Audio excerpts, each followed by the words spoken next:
को वहाँ पर उनसे बात करेंगे। तो इंशाल्लाह इतवार को ये प्रोग्राम है जश्न ईद मिलाद नबी का। फैसल जवेद साहब ये बता दें, असेंबली में अगर वापस आ रहे हैं इतनी बड़ी एक्सरसाइज का फायदा? ये 2/3 अक्सरियत की 2/3 अक्सरियत से ज़्यादा, बल्कि वो जो डील हुई है कौम ने ये फैसला किया है, जो हमने जितने अभी 60 से ज़्यादा जलसे किए उसमें कौम ने ये फैसला किया है कि 2/3 अक्सरियत से ज़्यादा इमरान खान साहब को मिलेंगे। फैसल भाई ये तो इलेक्शन के नहीं, ये नतीजे के गोलमाल बाद सी ही हो बात सकता है। मुमकिन नतीजे के बाद अभी आप कैसे तो जाएंगे? इलेक्शन पहले इलेक्शन हो रहे हैं।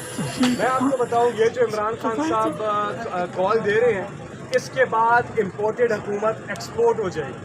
और इन्होंने कहा हमें पासपोर्ट मिल गए, आपको बहुत जल्दी अभी बोर्डिंग पास भी मिलेंगे, सबको मिलेंगे। और सारे बैठ के, क्योंकि इन्होंने मास्टर्स किया हुआ है भागने में, PhD है, बल्कि कुछ PhD है कुछ मास्टर्स है, किसी एक की सप्ली नहीं आई उसमें।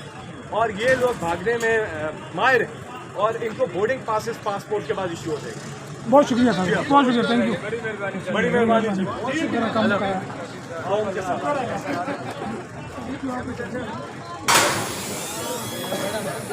भैया नीचे